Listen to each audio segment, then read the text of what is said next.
This is number 20B from the first semester final exam. This problem says, solve for all the values of x in simplest form. And we're looking specifically here at B. We're looking at 20B. I'm going to zoom in a little bit. Hopefully you'll be able to see that. And in case it's difficult to see on the video, I'm going to write it out for you so that we can do it together now. So this problem says 2x cubed minus 8x squared plus 9x minus 36 is equal to 0. This problem, make sure you notice this is a cubed here. Try to make that clear. One thing to notice about this problem, it has 4 terms and it's a cube. This is the largest power is a cube. And when I see this pattern, it makes me think about factoring by grouping. Let's factor by grouping. To factor by grouping, just look at these first 2 terms. Just look at the 2x cubed minus the 8x squared. And what is the greatest common factor that we can pull out of a 2x cubed and also out of this negative 8x squared? Well, I see that we can pull out a 2x squared from there. So when I pull a 2x squared out of a 2x cubed, what's left over is then x. And when I pull the 2x squared out of an 8x squared, what's left over is this negative 4. You can check that by multiplying it back together. What is 2x squared times x? Oh, that's 2x cubed. And what is 2x squared times negative 4? Well, that'll be a negative 8x squared. There we go. Bring this plus sign down, bringing that down.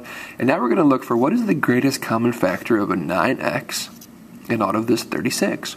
Well, I see that I can pull a 9 out of there, so I'm going to pull this 9 out. And what's on the inside when I pull a 9 out? Well, 9 times what gives me 9x? That'll be an x.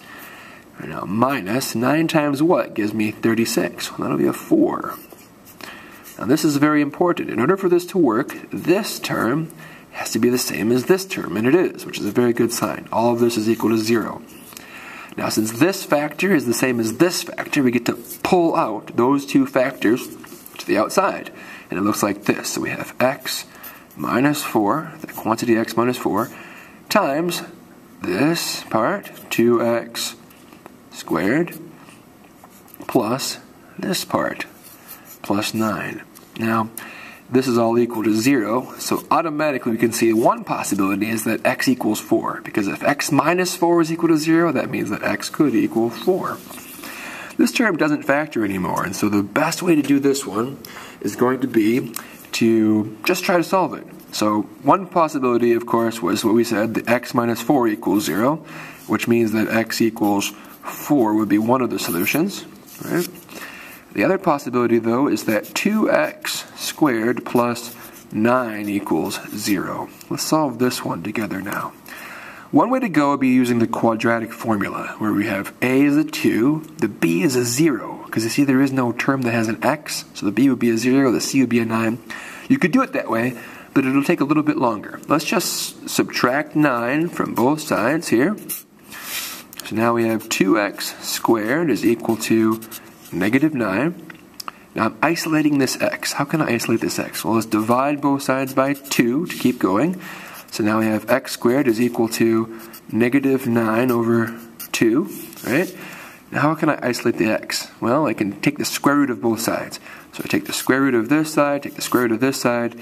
We end up with x is equal to plus or minus. When you take the square root of the x squared, you need this plus or minus the square root of negative 9 over 2. Now we need to simplify. So x equals plus or minus the square root of negative 9 over the square root of 2, right? Now the square root of negative 9, think about that. Well, let's see here. When I have a square root of anything negative, that means I bring an I to the outside. So this is the same thing as x equals plus or minus I, square root of 9. Right? See, when you take the square root of a negative number, it becomes I times the square root of that number over the square root of 2. We can simplify a little more because what is the square root of 9?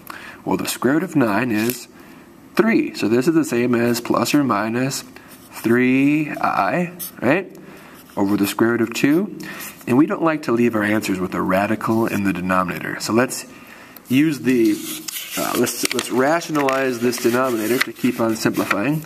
So I'm going to multiply the top and the bottom by the square root of 2. Why can I do that? Well, what is the square root of 2 over the square root of 2? Well, the square root of 2 divided by the square root of 2 is 1, so I'm multiplying this by 1. When you multiply something by 1, you change what it looks like, perhaps, but you don't change what it is. So 3i times radical 2, that gives us 3 radical 2, this is 3i radical 2, right? 3i times radical 2 over radical 2 times radical 2, well, that's just a 2.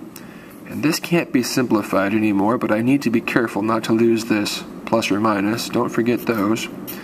And so we have plus or minus 3i radical 2 over 2. This is the best answer for number 20b.